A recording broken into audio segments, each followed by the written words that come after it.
shot, Babu. The Facebook game is in the building. Into the end zone! Five Nation, stand up! I go through my comments. I see some of the old posts people still commenting on, and we're very appreciative of that in the shop. But let me talk about expectations.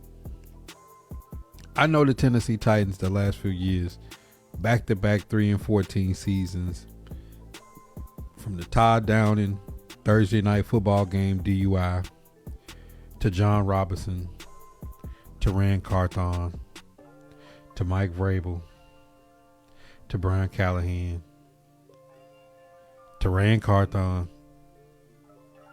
to Mike Berganzi to Brian Callahan to Robert Saleh. Chad Brinker steps down, and now we here. Derrick Henry gone. End of Tannehill was a disaster. I get it. But some of y'all comments, man, they just break my heart when I look and see. If your expectations of the Tennessee Titans have not improved in what Amy Adams-Strunk and the front office has done the last 2 off seasons to get to this point, right where we are today, where we're here to say, you know what? There's no excuses. You have a number 1 overall pick at quarterback. You have assembled the coaching staff that you wanted. You have a new stadium. You have new jerseys. The front office is secure. You've had back-to-back good draft classes and good off seasons in free agency. You'll get a few players back 100% healthy to start this season. Coach Mack is gone. Rest in peace. If you have any more motivation to expect quality football, I'm not saying Super Bowl, I'm not saying win the division, I'm not saying AFC Championship, I'm not saying go on some crazy run. I'm saying expectations that this is going to look like an NFL football team with talent. Come Sundays, you need to find a new team. Stop cheering for the Titans. We want you gone. We want you off the bandwagon right now. I'm going to tell you why. We're at the point where there are fans in the fan base that say, oh, but I don't think the running game is good. Okay. Well, last year was Tony Pollard, Tajay Spears coming off an injury, and Julius Chestnut. This year you have Tony Pollard and Tajay Spears, both healthy, going into a contract year. You got Nick Singleton and Michael Carter, Kalel Mullins, Julius Chestnut's on the practice squad. The running back room has improved. Well, I don't know if Cam Ward can get 3,800 yards. I know he had 3,200 yards with Brian Callahan, Bo Hardegree, Nick Holtz, Mike McCoy in games with Van Jefferson, Mason Kinsey, and James Prochet running routes. I know he had 3,200, but it's too much to ask for him to have. Okay, you get one extra game more than Tannehill. You have Carnell Tate, a number 4 overall pick at wide receiver, who cut up in OTAs, might I add. You get Calvin Ridley restructured. His last healthy season was 1,000 yards. You get Wan'Dale Robinson in free agency, a big acquisition in the slot. Best slot receiver we've had in God knows how long. 1,000-yard receiver in the slot. You bring back Jim DK, Ricky Pro Bowler, Alec Aomana, KJ Osborne, Bryce Oliver, and Restrepo. There's no excuses. You go get Bellinger in free agency. You got Gunnerham, you got DMR, you got Jaren Kanak, and you got Granson. You have deep rooms. You have a former NFL Coach of the Year coaching your offense now, Brian Daboll, who wanted to draft Cam Ward. Cam Ward looks to be, if you haven't seen, the man's dropped 10, 15 pounds. Look like he's slim and trim. You feel me? Saying all that to say this. If not now, whenever would you have expectations for this football team to improve and play better on Sundays? I know they still have to do it on the field, but getting into the defense. Now, we always wanted Jeffrey Simmons to have some help. Now he has it. Franklin Myers, Jermaine Johnson, Femi in year 2. You still go out and get Keldrick Falk in the draft. Bring in Solomon Thomas. You bring in all these players You get Anthony Hill Jr. You get Kevin Winston Jr. healthy. You get Monty with less responsibilities. You get Tony Adams in free agency. You still have Cedric Gray. You know, you still have these players here. I need for the fan base to have higher expectations of a football team and to not just accept mediocrity. Oh man, but nothing. Find you a new team. I know some of you Titan fans are Tennessee Volunteer fans from the state. You haven't seen a winner since Phil Fulmer. I get it. You don't know what winning looks like. Winning to you, a winning season is Nico Lama getting flooded by Ohio State in the playoffs. That's not winning football. I just happen to be a Titan fan from Alabama. So I've been watching Nick Saban for the last 20 years. And even with DeBoer, Ian, there's still a playoff team. Listen, I know what a winner looks like. And you need an attitude in the fan base that doesn't just think glass half empty at every turn. It really irritates me. So this is my last warning call. If you're a Titan fan and you're going to continue to pay top dollar for a new stadium with a Super Bowl coming, with one of the best off seasons I've seen in Titans history, I need for y'all to higher your expectations. And if they fall short, we have to hold them accountable. There is no excuse for this football team to not improve this season. All right, Suave, ATL, Corey, what's popping? Tate the Great, we got us one. It's about to go down with Sleeping Giant. Gary, what up? I mean, it's not necessarily that tighten up Stevie B. It's just I need the fan base to have that energy to understand that, like, are there some delusional fan bases out there? Of course. But we need a little bit of more delusion, because I'm tired of coming into a season where the fan base is like, but nothing. We need to start demanding excellence from this football team if we ever want to get back to where we, in a short period of time ago, like 3 years ago, being the number one seed in the AFC. We're not that far removed from it. All right. So listen, man, I don't know if y'all seen Carnell Tate. You know what I'm saying? But Cuz is looking like it out there. And starting to show people why even some of the biggest doubters in the fan base in the media are now starting to turn their heads after they've seen Carnell Tate on field. And I will continue to say my comp for Carnell Tate was Justin Jefferson from day one. From day one. I think the Tennessee Titan fan base needs to up its game.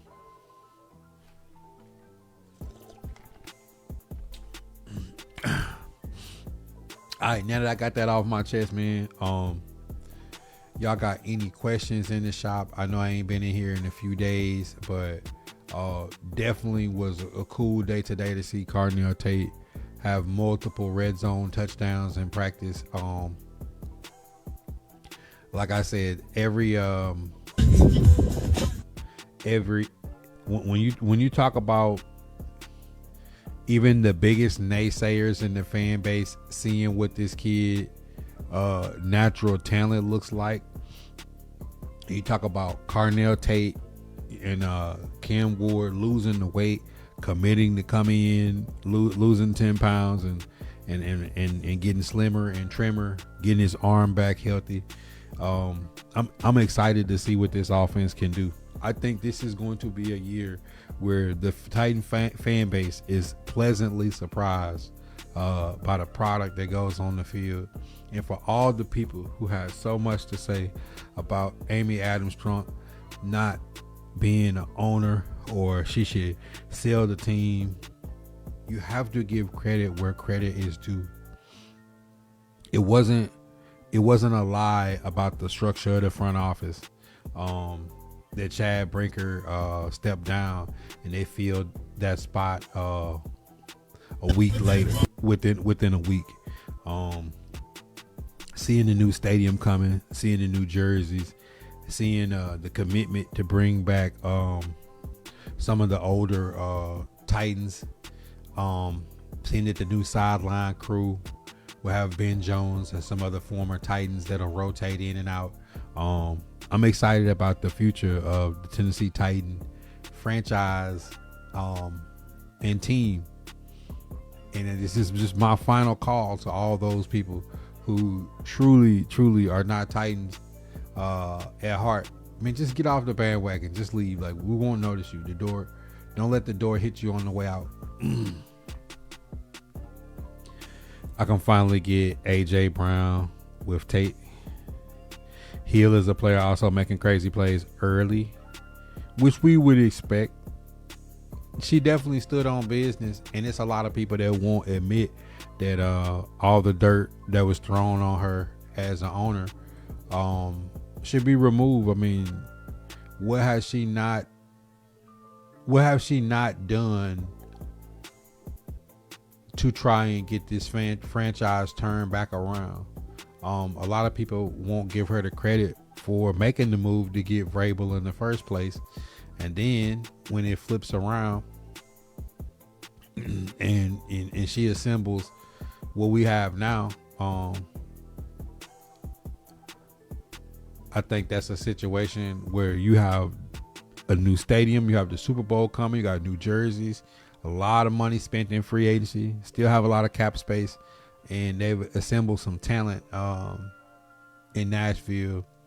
And with the hiring of Dave Gardy to replace Chad Brinker, to let you know that there wasn't a smokescreen. A lot of people thought Wasserman was going to take that role, and then they've proven to be wrong. So we're in a position now where Tennessee Titan fan base have to look at it and say, from the most dysfunctional thing that we've seen in some time to something that looks like an organization moving on the right track. So I'm gonna need the fan base to get it together. B Walker, what a do, player? Man, I've been good, man. Tomorrow will be day 14 of me running a 5K every day for 21 straight days. I'm a little sore, but I'm feeling good.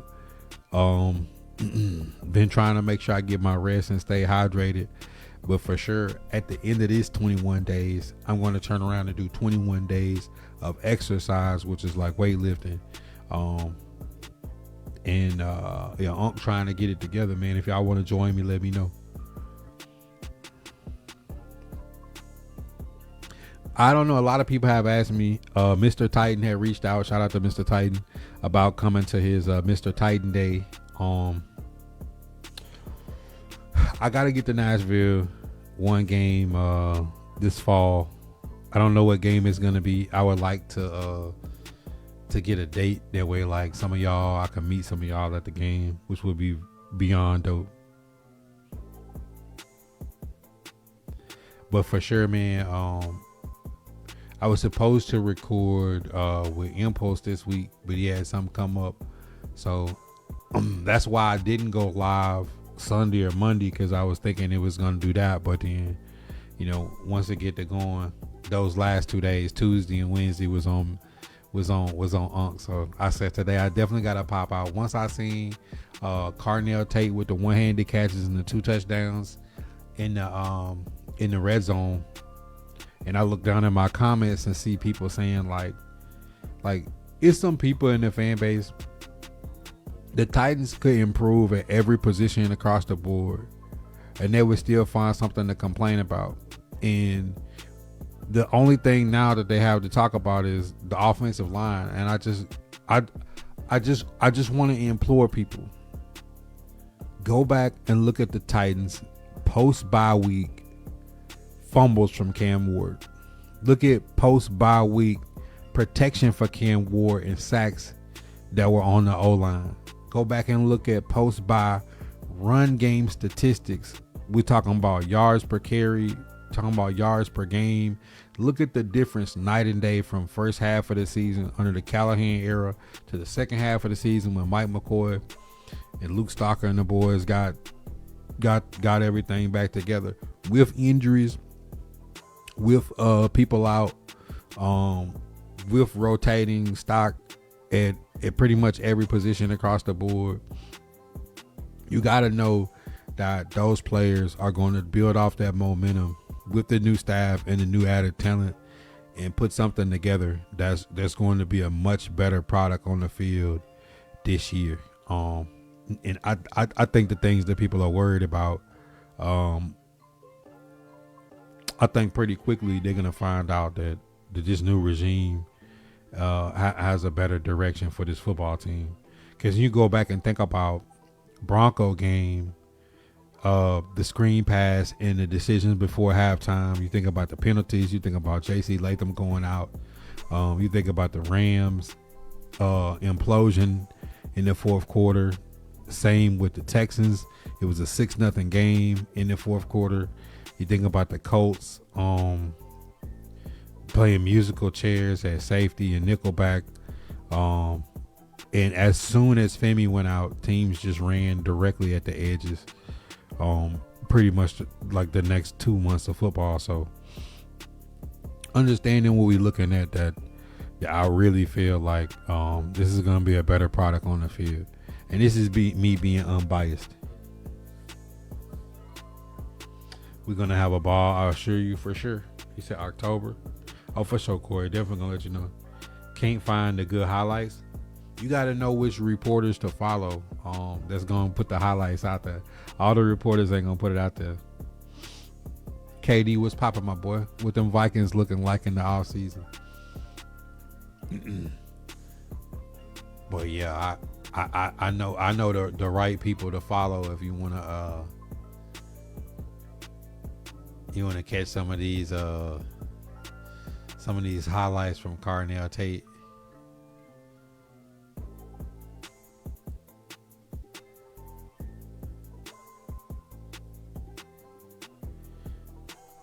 I mean, the boy looks smooth. That's all I can say.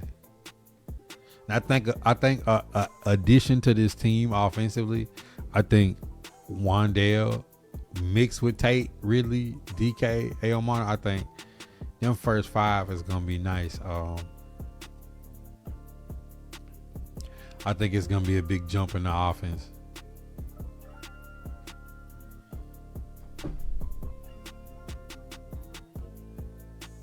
I think the Titans got to do more of that. I think, like I said, I feel like the alumni for the Titans have been slapped in the face. When you get Keith Bullock interacting with Anthony Hill Jr. and you get Javon Kearse interacting with Femi and Keldrick Falk, we already got Lou Stalker in the tight end room affecting the run game. You have to use more of the resources around you to help your young players navigate. And I think that's a great thing. Look at basketball. Look how many big men go to Hakeem Olajuwon for footwork, or Patrick Ewing, or some of the all-time greats that come in and help them with some of the small things in the technique that can make all the world of difference. Or he'll had an interception. Yeah, Jawan Jennings for the Vikings is a nice pickup, because when you mix him with Addison and Justin Jefferson, he's a physical blocking receiver that's a possession catch. Like y'all kind of need. That's a great pickup for the Vikings.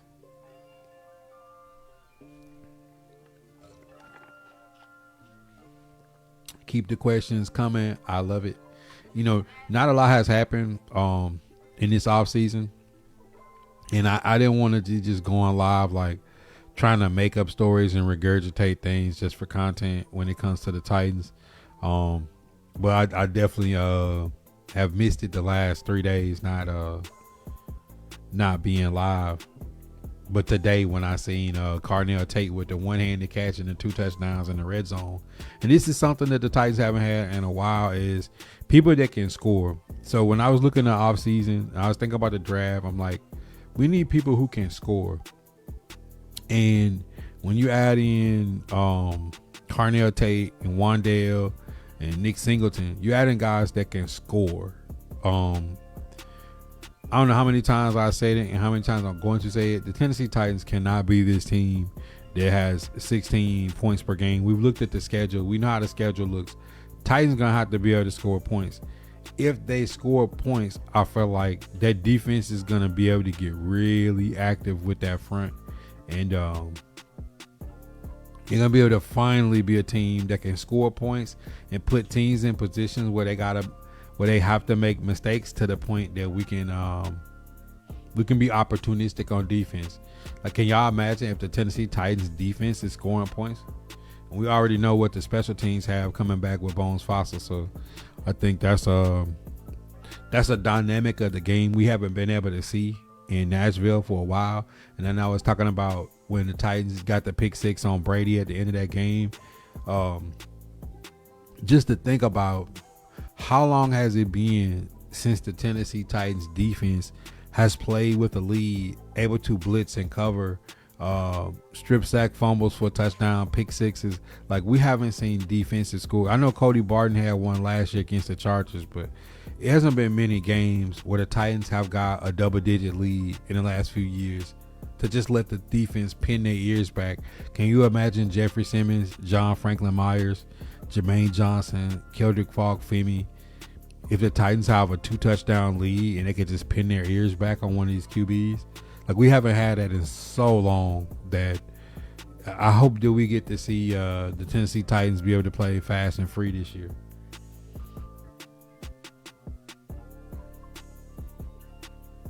All the players playing preseason games, I'm not surprised. I think they all be on the snap count, dude.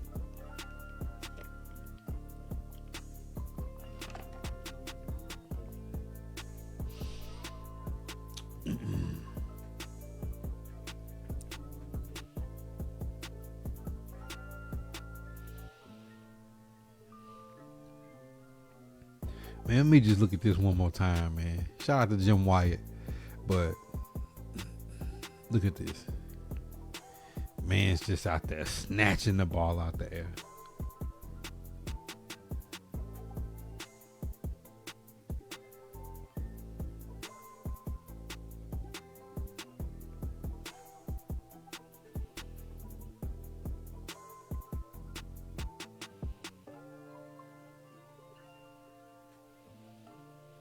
Rabbit, what up? Yeah, he said no seed oils. So, I mean, if y'all seen Cam Ward today, I mean, you think about Cam Ward has lost some weight.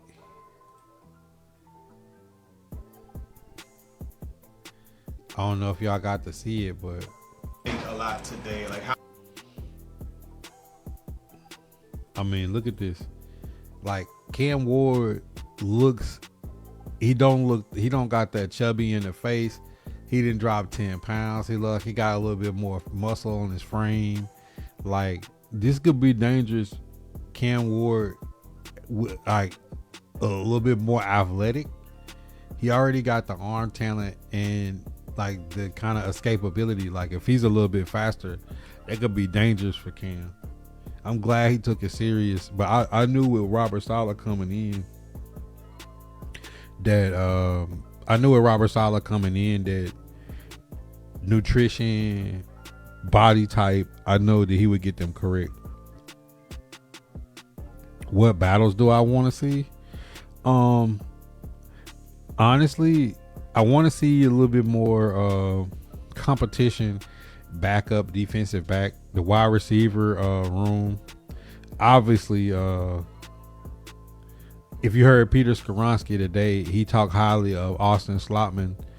So I expect Slotman to be the starting center, unless Pat Coogan takes the job, which I'll be just as happy if he does. But really across the board, man, I want to see people really fight. And I like that Wandale's answer to the question today about being a 1,000-yard receiver and watching the team that gave you a big deal draft a wide receiver at 4, and he was like, that's what a team is supposed to do. The more competition and talent we have in the room, the better for the team. And I like that answer because he was like, it was the same situation when he was there and they drafted Malik Neighbors. He's like, I still got mine, even though Malik Neighbors got 170 targets his rookie season. I don't think Carnell Tate will get 170 targets, but I know he'll get 100 targets. And I expect Wandale and Calvin Ridley to still get theirs.